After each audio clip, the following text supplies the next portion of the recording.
Avuyo magafo Azandefo magafo ni mozozo na edembe wele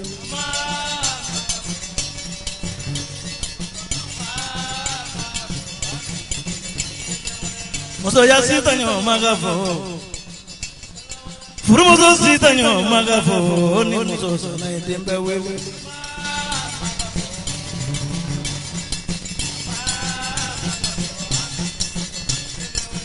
Sitanyo magafo Bramozo asa magafo ni mozozo na edembe wele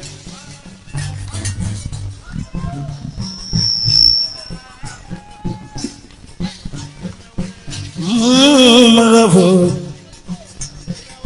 Mayo magafo ni mozozo na edembe wele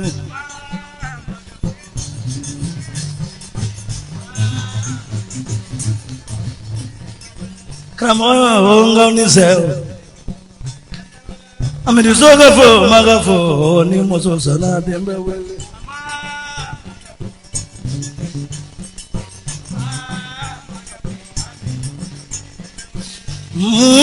Magafo no Bangafo ni mozozo na edembe wele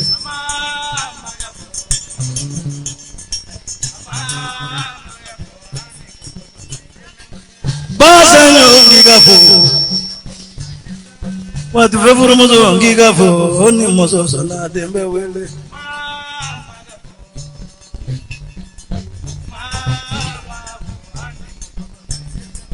Anjigira madina ya domina Angambo ni mozozo na edembe wele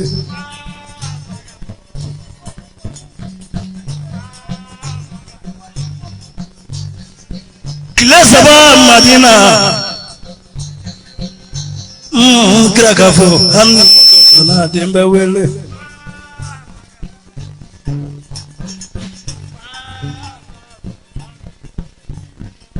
Hamidou magafo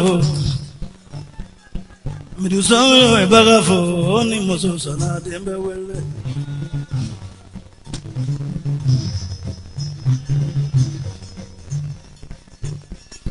Mulaba afu magafo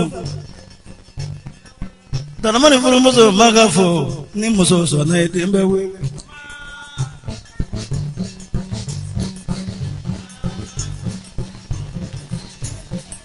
Hamidou Sow nebi bafo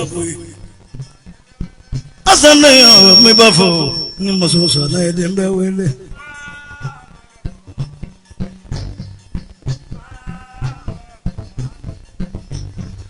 Mani yako na manani na foya magafo ni mozozo na edembe wele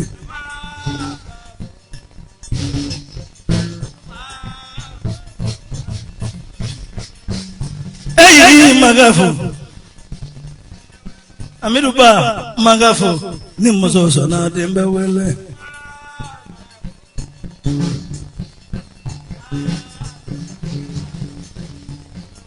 Mulaba afu magafo Mabanjiri magafo ni mozozo na edembe wele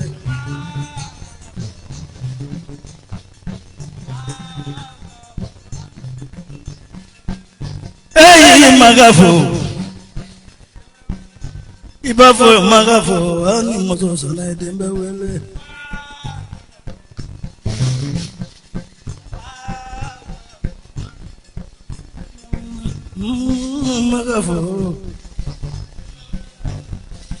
Magafo ni mozozo na edembe wele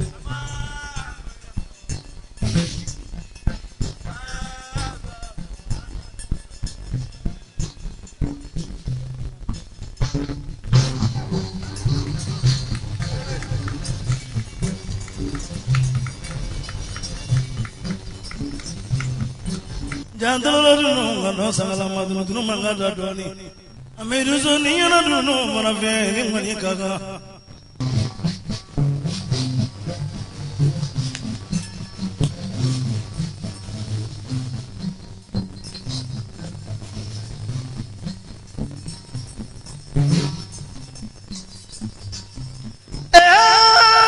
Nasili kumke mota Hamidou Sow.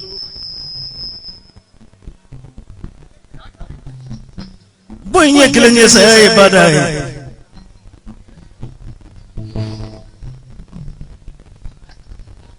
Nangana dunu wajobana. Dununya baruzore dununya dore.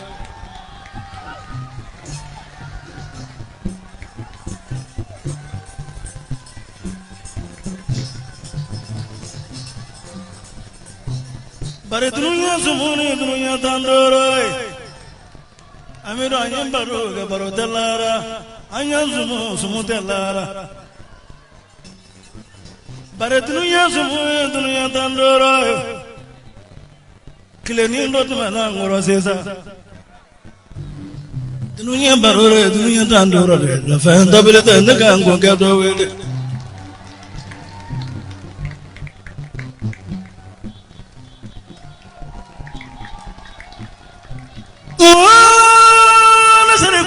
Hamidou Sow.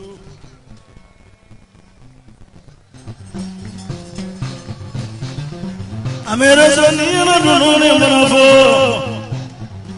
Nina kan mani fi ya mamafa.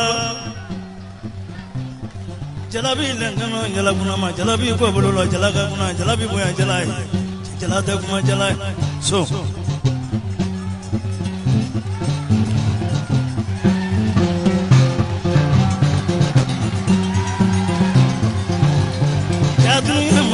dununya Traore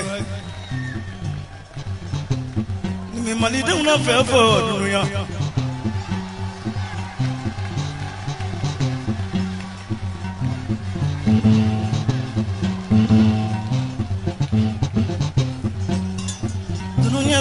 dununya Traore la fin d'habilité wule ki yongo ngando ngabaro ki to wala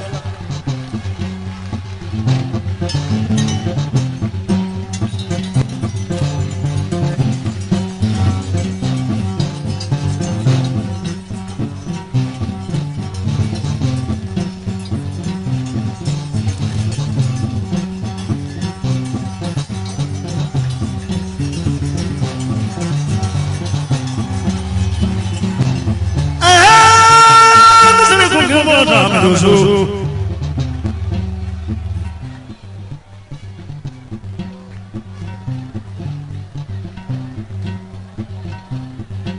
Foli kadi bama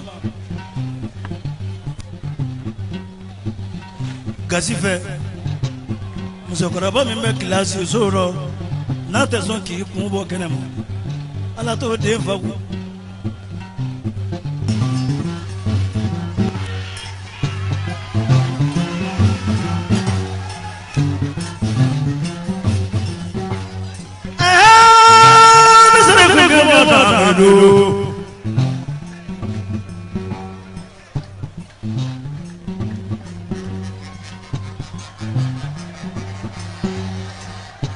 Hamidou Sow ni dunu mana fiye ni mani kaka.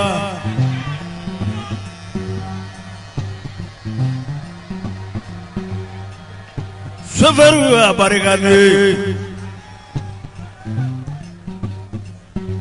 Ablala menemi ngono. Soferu ayo fa.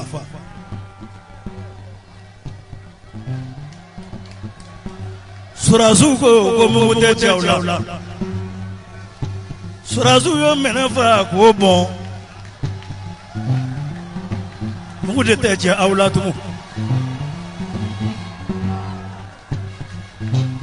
Jugu kamse.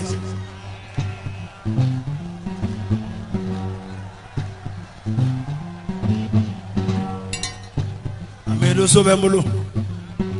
Basande. Dakungembe wolokun kembe nakun kembe Hamidou Sow.